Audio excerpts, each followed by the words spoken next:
जी हाँ छात्रों, तो फाइनली अभी सुबह 7 बजे कक्षा 9वीं द्वितीय परीक्षा वर्ष 2025-26 विषय विज्ञान साइंस का असली वाले पेपर लेकर आ चुके हैं, जो कि आज आपका होने वाला है।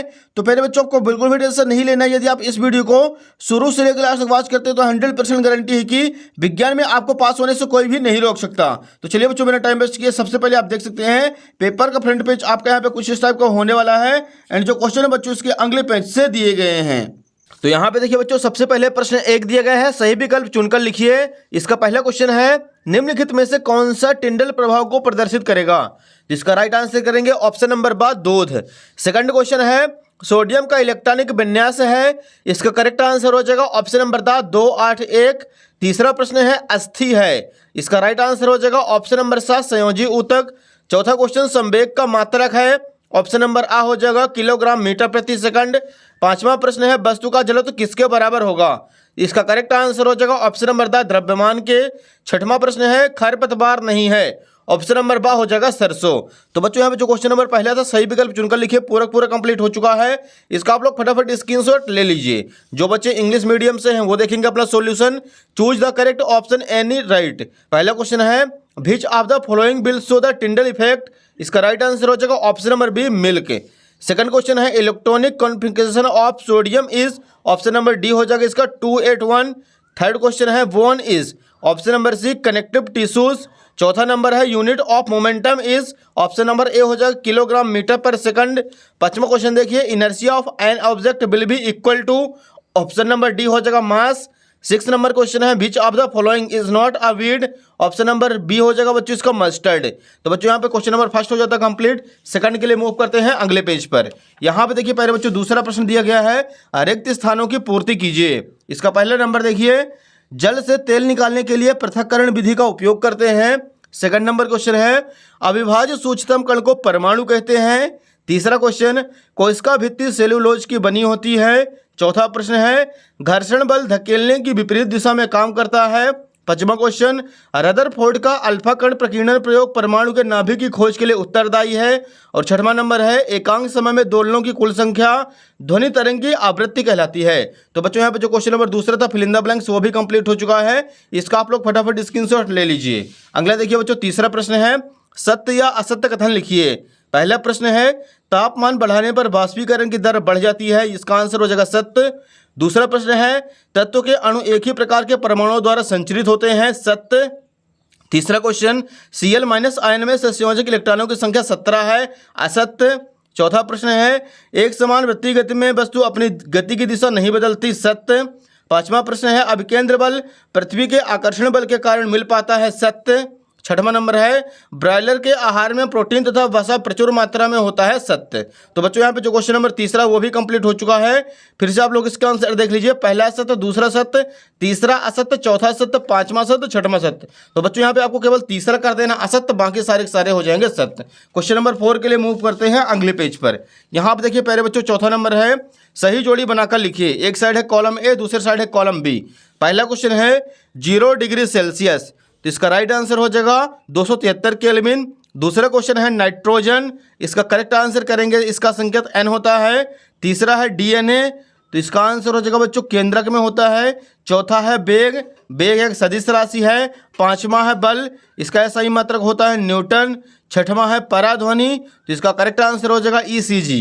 तो बच्चों यहाँ पे जो क्वेश्चन नंबर चौथा है सही जोड़ी बनाकर लिखिए, वो भी कंप्लीट हो चुका है। इसका आप लोग फटाफट स्क्रीनशॉट ले लीजिए। जो बच्चे इंग्लिश मीडियम से हैं वो भी अपना फटाफट मैचिंग कर लेंगे। पांचवा नंबर देखिए बच्चों, एक शब्द एक वाक्य में उत्तर लिखिए। पहला प्रश्न दिया गया है, ठोस अवस्था से सीधे गैस अवस्था में बदलने की विधि लिखिए। तो इसका आंसर हो जाएगा ऊर्ध्वपातन। सेकंड नंबर क्वेश्चन है, कैल्शियम का परमाणु द्रव्यमान लिखिए। तो इसका आंसर हो जाएगा 40.08 या 40। तीसरा क्वेश्चन है, समय व स्थिति के बीच संबंध व्यक्त करने वाला गति का समीकरण लिखिए। तो S बराबर ut प्लस 1/2 AT²। चौथा क्वेश्चन है, किसी वस्तु की जड़त्व की माप क्या है? तो इसका करेक्ट आंसर हो जाएगा द्रव्यमान। पांचवा क्वेश्चन है, वस्तुओं के बीच आकर्षण बल को क्या कहते हैं? तो इसका आंसर हो जाएगा गुरुत्वाकर्षण बल। छठवां क्वेश्चन है, ध्वनि तरंगें यांत्रिक तरंगें क्या कहलाती हैं? तो इसका राइट आंसर हो जाएगा क्योंकि इनके संचरण के लिए भौतिक माध्यम की आवश्यकता होती है। तो बच्चों जो क्वेश्चन नंबर 5वां था, एक शब्द या फिर एक वाक्य में उत्तर, वो भी कंप्लीट हो चुका है। इसका आप लोग फटाक से स्क्रीनशॉट ले लीजिए। क्वेश्चन नंबर 6 के लिए मूव करते हैं अगले पेज पर। यहाँ पे देखिए बच्चों 6वां नंबर क्वेश्चन है, यौगिक और मिश्रण में कोई दो अंतर लिखिए। तो ये रहा बच्चों उत्तर क्रमांक 6वें का आंसर। यहाँ पे आपको लिख देना है, एक साइड यौगिक दूसरे साइड मिश्रण। पहला पॉइंट लिखेंगे तत्व क्रिया करके नए यौगिक का निर्माण करते हैं। इस दूसरे पॉइंट लिखेंगे तत्व क्रिया करके यौगिक का निर्माण नहीं करते हैं। सेकंड पॉइंट में लिखेंगे नए पदार्थ का संगठन सदैव स्थायी होता है। मिश्रण में लिखेंगे मिश्रण का संगठन परिवर्तनशील होता है। ये हो जाएगा बच्चों क्वेश्चन नंबर यहाँ पे 6वां कंप्लीट। इसका आप लोग फटाक से स्क्रीनशॉट ले लीजिए। अगला देखिए बच्चों 7वां नंबर है, धातु के दो गुणधर्म लिखिए। तो यहाँ पे लिखेंगे उत्तर क्रमांक 7, धातु के दो गुणधर्म निम्न है। पहला हो जाएगा धातुएं सामान्यतः चमकदार होती हैं। दूसरा लिखना है धातुएं कठोर अवस्था में पाई जाती हैं। ये हो जाएगा बच्चों यहाँ पे क्वेश्चन नंबर 7वां कंप्लीट। इसका भी आप लोग स्क्रीनशॉट ले लीजिए। अगला देखिए क्वेश्चन नंबर 8वां दिया गया है, समस्थानिकों के कोई दो अनुप्रयोग लिखिए। तो यहाँ पे लिखेंगे उत्तर क्रमांक 8, समस्थानिकों के दो अनुप्रयोग निम्न है। पहला पॉइंट में लिखेंगे कैंसर के उपचार में कोबाल्ट के समस्थानिकों का उपयोग किया जाता है। और दूसरा पॉइंट यहाँ पे कहते हैं घेंघा रोग के उपचार में आयोडीन के समस्थानिकों का उपयोग किया जाता है। तो यहाँ पे हो जाए क्वेश्चन नंबर 8वां भी कंप्लीट। इसका आप लोग स्क्रीनशॉट ले लीजिए। अगला देखिए बच्चों क्वेश्चन नंबर 9वां दिया गया है, बोर का परमाणु मॉडल लिखिए। तो यहाँ पे लिखेंगे उत्तर क्रमांक 9, बोर के परमाणु मॉडल के अनुसार पहला पॉइंट, इलेक्ट्रॉन नाभिक के चारों ओर सभी संभव कक्षाओं में गति नहीं करते हैं, अपितु कुछ विशिष्ट कक्षाओं में ही गति करते हैं। इन कक्षाओं को स्थायी कक्षा कहते हैं। सेकंड पॉइंट, परमाणु का समस्त द्रव्यमान और समस्त धन आवेश उसके नाभिक में केंद्रित होता है। ये हो जाएगा बच्चों यहाँ पे क्वेश्चन नंबर 9वां कंप्लीट। इसका भी आप लोग फटाफट स्क्रीनशॉट ले लीजिए। अगला देखिए बच्चों 10वां क्वेश्चन दिया गया है, लाइसोसोम को आत्मघाती थैली क्यों कहते हैं। तो यहाँ पे लिखेंगे उत्तर क्रमांक 10, कोशिकीय उपापचय में व्यवधान के कारणवश जब कोशिका मृत हो जाती है तो लाइसोसोम फट जाते हैं और एंजाइम अपनी ही कोशिकाओं को पचाने लगते हैं। ये एंजाइम बहुत शक्तिशाली पाचनकार होते हैं, इसलिए लाइसोसोम को कोशिका की आत्मघाती थैली भी कहते हैं। ये हो जाएगा बच्चों यहाँ पे क्वेश्चन नंबर 10वां कंप्लीट। इसका आप लोग फटाफट स्क्रीनशॉट ले लीजिए। अगला देखिए बच्चों क्वेश्चन नंबर 11 है, रंध्र के कोई दो कार्य लिखिए। तो यहाँ पे लिखेंगे उत्तर क्रमांक 11, रंध्र के दो कार्य निम्न हैं। पहला, पादपों में रंध्रों द्वारा गैसों का आदान प्रदान होता है।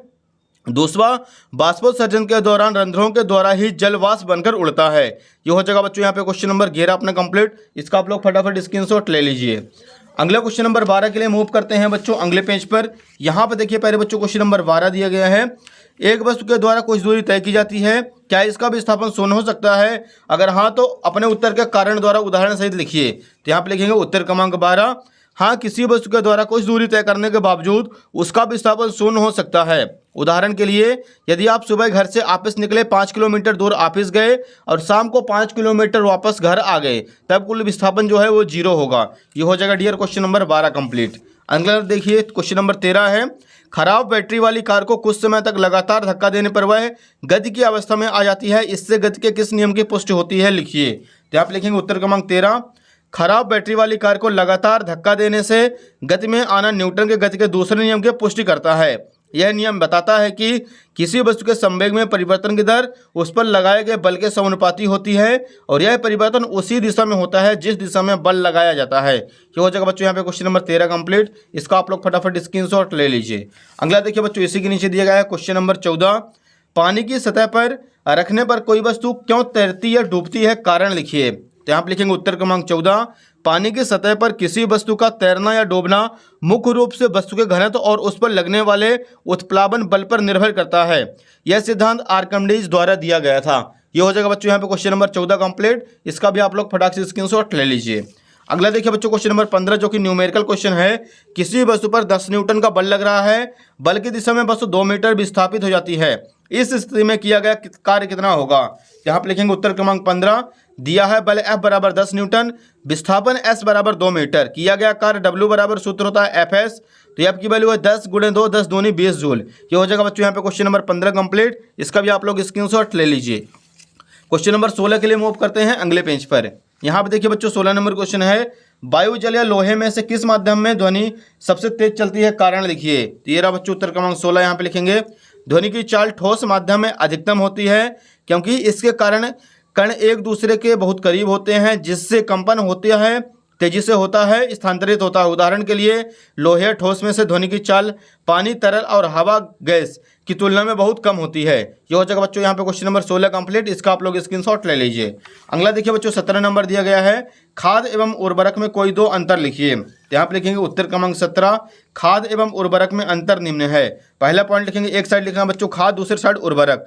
पहला पॉइंट करना है यह एक प्राकृतिक पदार्थ है, उर्वरक में करेंगे यह एक अकार्बनिक लवण है। दूसरा पॉइंट, खाद खेतों में बनाई जाती है और इसका उत्पादन फैक्ट्रियों में किया जाता है। ये हो जाएगा यहाँ पे क्वेश्चन नंबर 17 कंप्लीट। इसका भी आप लोग स्क्रीनशॉट ले लीजिए। अगला देखिए बच्चों क्वेश्चन नंबर 18 दिया गया है, निम्नलिखित सूत्रों द्वारा प्रदर्शित यौगिकों के नाम लिखिए। पहला नंबर है Al2SO4 का होल थ्राइस। तो यहाँ पे लिखेंगे Al2SO4 का होल थ्राइस, इसका फॉर्मूला हो जाएगा एल्यूमिनियम सल्फेट। K2SO4 इसका रासायनिक नाम पोटेशियम सल्फेट। NaCl इसका रासायनिक नाम सोडियम क्लोराइड। ये हो जाएगा बच्चों यहाँ पे क्वेश्चन नंबर 18 कंप्लीट। इसका भी आप लोग फटाफट स्क्रीनशॉट ले लीजिए। अगला देखिए बच्चों क्वेश्चन नंबर 19 दिया गया है, जंतु कोशिका का स्वच्छ नामांकित चित्र बनाइए। तो ये आप लोगों को समझ जाएगा। प्रश्न 20 देखिए, एक बस की गति 5 सेकंड में 80 किलोमीटर प्रति घंटे से चलकर 60 किलोमीटर प्रति घंटे हो जाती है। बस का त्वरण ज्ञात कीजिए अथवा चाल एवं वेग में कोई 3 अंतर लिखिए। यहाँ पे लिखेंगे एक साइड चाल, दूसरे साइड वेग। पहला पॉइंट, एकांक समय में चली गई दूरी को उसकी चाल कहते हैं। एकांक समय में किसी निश्चित दिशा में तय की गई दूरी को उसका विस्थापन वेग कहलाता है। सेकंड पॉइंट, चाल एक अदिश राशि है, वेग एक सदिश राशि है। तीसरा नंबर लिखेंगे, चाल शून्य या ऋणात्मक नहीं हो सकता, वेग धनात्मक, ऋणात्मक या शून्य हो सकता है। ये हो जाएगा बच्चों यहाँ पे क्वेश्चन नंबर 20वां का अथवा कंप्लीट। इसका आप लोग फटाफट स्क्रीनशॉट ले लीजिए। क्वेश्चन नंबर 21 के लिए मूव करते हैं प्यारे बच्चों अगले पेज पर। यहाँ पे देखिए बच्चों क्वेश्चन नंबर 21 हमारे सामने दिया गया है, निम्नलिखित प्रश्नों के उत्तर लिखिए। हमें इत्र की गंध बहुत दूर बैठे हुए भी पहुंच जाती है, क्यों? लकड़ी की मेज ठोस कहलाती है, क्यों? इसका आप लोग अथवा कर लीजिएगा, अथवा एक एक लाइन का है बच्चों।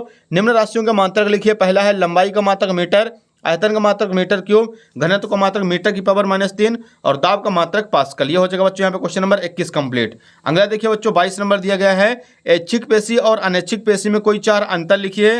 लास्ट क्वेश्चन नंबर 23 देखिए, 50 किलोग्राम द्रव्यमान का एक लड़का 1 सोपान पर दौड़कर 45 सीढ़ियां 9 सेकंड में चढ़ता है। यदि प्रत्येक सीढ़ी की ऊंचाई 15 सेंटीमीटर है तो शक्ति का परिकलन कीजिए। तो बच्चों यहाँ पे जो साइंस सब्जेक्ट है उसका पूरा असली वाला क्वेश्चन पेपर अपना कंप्लीट हो चुका है। फटाफट वीडियो को अपने सभी दोस्तों को मत शेयर कर दीजिए, चैनल को सब्सक्राइब कर लीजिए, क्योंकि बच्चों आपके बाकी सारे सब्जेक्ट के असली क्वेश्चन पेपर केवल इसी यूट्यूब चैनल पर पूरा कंप्लीट सॉल्यूशन के साथ मिलने वाले हैं। फटाफट वीडियो को अपने सभी दोस्तों को मत शेयर कर दीजिए, चैनल को सब्सक्राइब करके नोटिफिकेशन को ऑल पे प्रेस कर लीजिए। धन्यवाद।